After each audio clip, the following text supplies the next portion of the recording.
2020년 경자년 바둑계에는 굉장히 많은 사건, 사고가 있었는데요. 코로나 때문인지 바둑대회가 축소되거나 사라졌기 때문에 엄청난 바둑 기록보다는 사건, 사고에 더 관심이 갔던 것 같습니다. 근데 또 유난히 올해 사건, 사고가 많았던 것 같은 기억이 있는데 기분 탓인지 잘 모르겠네요.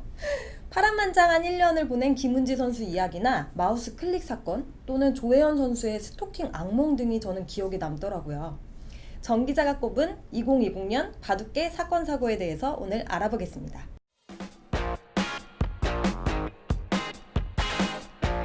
바둑계 외에서도 많은 관심을 보였고 바둑 사건 사고 뉴스 조회수로 1등을 차지한 것은 조혜연 선수의 스토킹 사건이었습니다. 1년간 일면식도 없는 남성한테 괴롭힘을 엄청 당해서 악몽의 하루하루를 보냈다는 사실이 알려지면서 많은 분들의 걱정을 샀습니다. 남성은 조혜연 선수가 운영하는 바둑 학원에 찾아가서 막 난동을 부렸다고 하고요. 학원 외벽에 욕설을 적는 등 집요하게 스토킹을 한 것으로 전해졌습니다.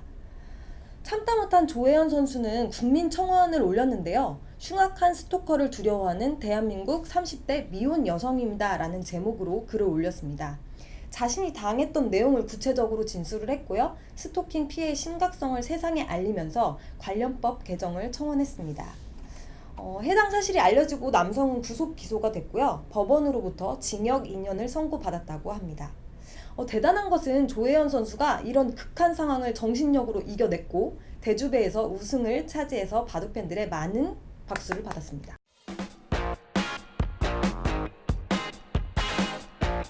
코로나의 영향으로 온라인 대국이 자주 치러지다 보니까 예상하지 못했던 사건, 사고들이 굉장히 많이 일어났는데요. 대표적으로 농심 신라면배와 삼성화재배를 들 수 있겠죠. 농심 신라면배에서는 마우스 클릭을 했으나 시간패를 당한 박정환 선수가 있었고요. 삼성화재배에서는 마우스 선이 터치패드를 건드리면서 착점이 된 신진서 선수까지 당황했던 순간들이 너무 자주 일어났던 것 같은데요. 하필 한국 랭킹 1위랑 2위가 이런 일들이 자꾸 벌어져서 한국 바둑 팬들이 충격이 이만저만이 아니었던 것 같습니다.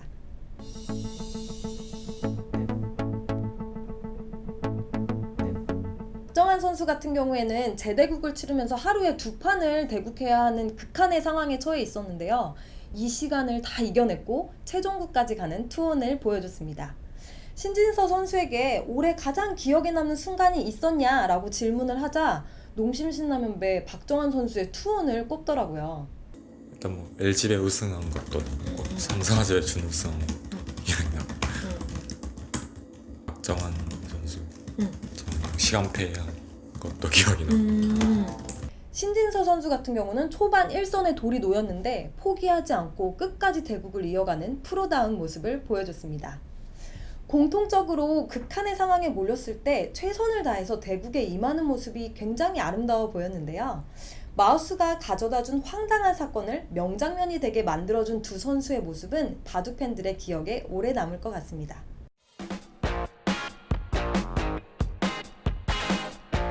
누구보다 올해 1년을 파란만장하게 보냈던 선수는 김은지 선수가 아닐까 생각이 듭니다. 올해 1월 12세 8개월이라는 어린 나이에 입단을 했고 천재 바둑 소녀의 입단을 막 기다려온 전 세계 바둑 팬들이 이 소녀의 행보를 주목하기 시작했습니다. 모두의 관심 집중을 받던 이 어린 소녀가 입단 이후 10개월이 지난 바로 11월이죠. 인터넷 대국을 하면서 인공지능 프로그램을 사용한 정황이 드러났고 이것은 자격정지 1년 징계 처분으로 이어졌습니다. 자격정지 수위에 대해서 갑론을박이 계속됐었고 올해 바둑뉴스 클릭수와 댓글수에서 단연 1위를 기록했습니다. 입단과 자격정지 처분까지 1년도 안 된 시간이었기 때문에 이 천당과 지옥을 오간 김은지 선수의 올해 어떻게 기억이 될까요? 이 밖에 한국 바둑계 소식은 아니지만 중국의 판일러 선수가 극단적인 선택을 했던 것이 좀 기억에 남는 것 같습니다.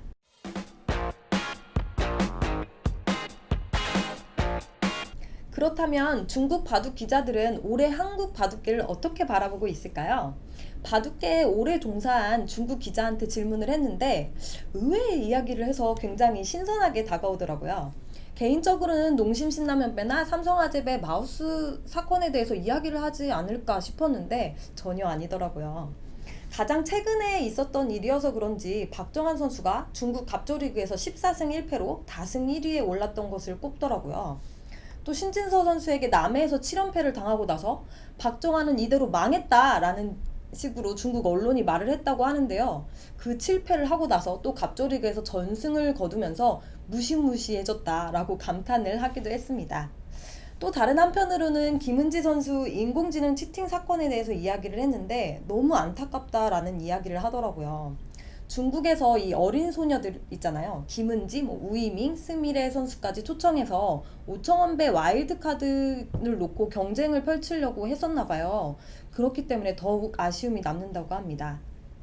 또 다른 중국 기자분한테 물어봤는데 신진서 박정환 남해 7번기 결과를 꼽더라고요. 꼽으시면서 너무 충격적이었다라는 이야기를 하셨습니다.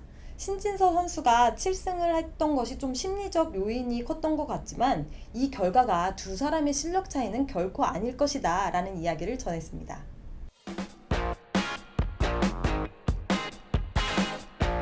유난히 사건 사고가 많았던 2020년 바둑계 여러분들은 어떠셨나요? 앞으로는 바둑계에 희망차고 즐거운 일들만 가득하길 바라며 내년에도 정 기자의 애프터 361은 여러분과 함께하겠습니다. 끝!